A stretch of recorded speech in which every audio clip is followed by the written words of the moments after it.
Public transport, mass gatherings like sporting events, even just a routine EMR call.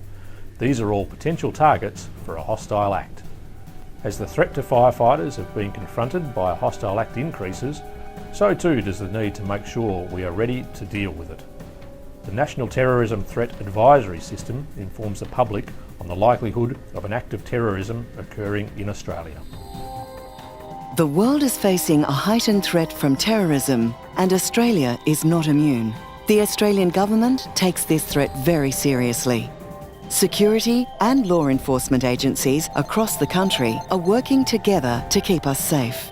The National Terrorism Threat Advisory System is a new way of defining and communicating the threat of a terrorist attack in Australia using 5 levels.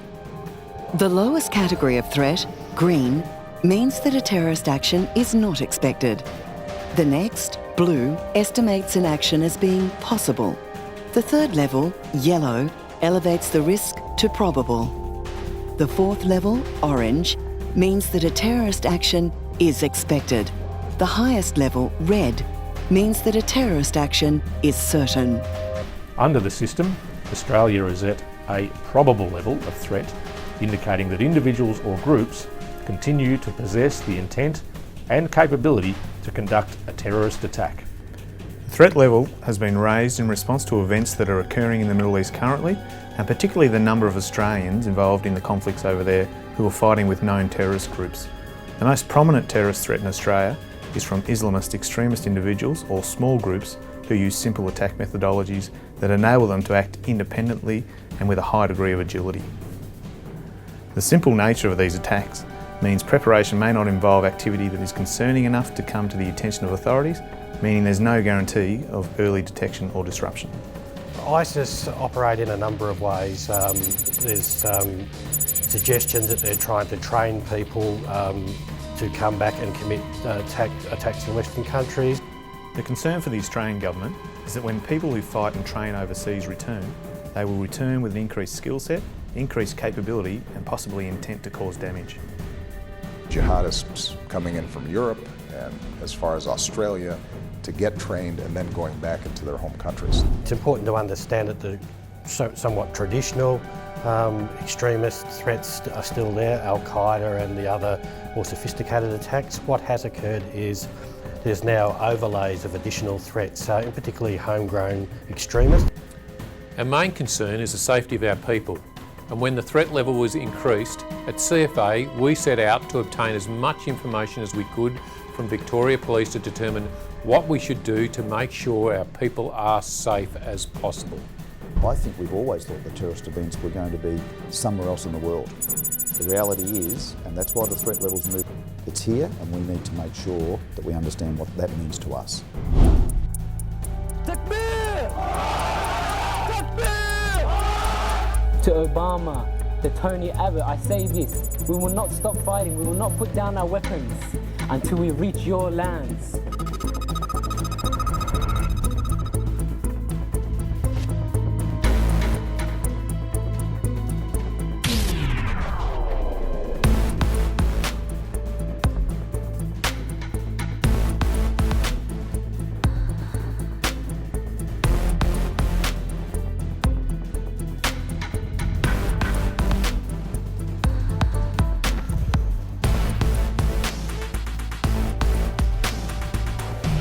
The Hostile Act is a broad term, and I think it's a good term because it doesn't zero in any one thing.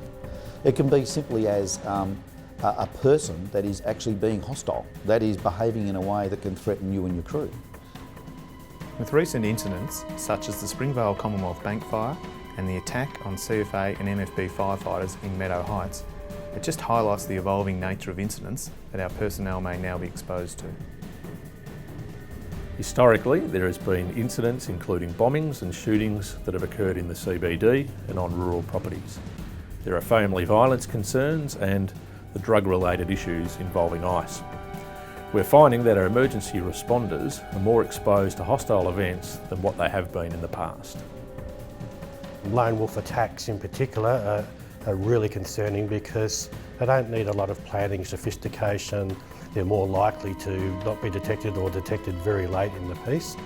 That is concerning, as are the variants in attack methods like driving cars over people and knife attacks and so forth. Whilst the threat level for firefighters is low, you shouldn't necessarily take any great comfort from that assessment, because the threat level for police is actually high. We know that our members are at times mistaken for police. So what I'm asking you to do is really make a great effort to understand the environment that you are in and maintain situational awareness.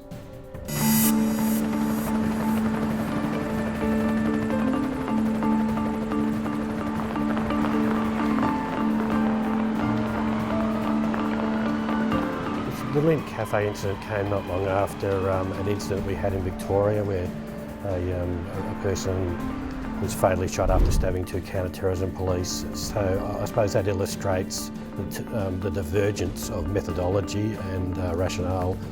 It's very unpredictable as to who will be targeted, where and why. In the initial stage of an incident, it might be difficult to work out who the control agency should be, because it might not be immediately clear a hostile act is taking place. So there are 2 types of events that we will respond to. One's where we assist a control agency, where we can be much more prepared for prior and therefore take a more defensive approach. Then there's the highest risk ones, where we believe that we are responding to a normal incident that turns into a hostile event. How you going? Mate, I've warned you. Settle Get down. off my property. Settle down. Get off right now. Okay, Do not hostile make me do situation back in the anything. truck. There are examples where our members have responded to a fairly routine incident, and our firefighters know from their experience the information that we are initially provided by Esther can be completely different to the situation that you're confronted with when arriving on scene. The primary consideration when responding to a hostile event is knowledge. It's knowledge pre-event and knowledge during the event. Knowledge during the event is situational awareness. So when we arrive at a fire or incident and we get our first appliance on scene, if it turns out to be a hostile event presenting a risk to our responders, then our first consideration should be not to expose additional personnel to that risk. Information sharing is really critical. You can't plan for a threat that you don't understand or you're not aware of. So we've put in place some processes where we can provide some short-term tactical information to fire services as well as some more strategic information. So hence we've got to work closer with police. Hence we've got to work closer with Ambulance Victoria. On scene to get it right. We do that, but let's make sure we do it and get it right, because the connection of information, the intelligence each agency has is absolutely critical for our success. There's a lot of work occurring within the fire services and across agencies that our operational members may not necessarily be aware of. That work involves the reviewing of plans and broader intelligence and how agencies will work together. CFA is being very proactive in this area. We have personnel who have worked closely with the counter-terrorism unit of Victoria Police and MFB Liaison. These relationships will ensure that we are well briefed on current issues within the counter-terrorism environment. What we're ensuring we do is get into this space, better understand the risks, better understand the threat, understand what's happening around the world, become closer connected with intelligence and law enforcement agencies so that this heightened understanding is embedded back into everything we do. The new suite of signals, including 55, 40, 56, 83 and 27, are now being introduced to provide a simplified method of pre-warning our members as they respond that it may be a hostile event. They could also be used when crews arrive on scene. The crews can get on the radio and give a warning to other crews, including a signal 55, and that will preempt response strategies that are more defensive and more focused on firefighter safety. Across the agencies, we are starting to develop a framework around tactical considerations for response to hostile events. The fire service approach traditionally has been around RECCIO, but in this environment, the response is more akin to a HAZMAT or USAR incident, where we need to spend more time assessing the environment and understanding the risk and implementing appropriate precautions to deal with that risk. It's one of the key things for that commanding officer, an officer that's sitting in the officer's seat of the truck, just to get that radar right. Sometimes we can be turning out to an alarm, turning out to a person that we're assisting, turning out to a fire of some kind, just to get that radar as we drive up to it to see, is there something strange here? The dynamic risk assessment process is vitally important to monitoring your environment as it continually changes. Our people are now very used to conducting dynamic risk assessments, but they are used to the risk being in front of them. Risk could be coming from behind or from around the corner. The other thing that's been critical is a different approach to staging appliances. I think that's been one of the most fundamental. That's about safety. That's about getting information, that we don't park 3, 4, 5 appliances behind each other in the one spot.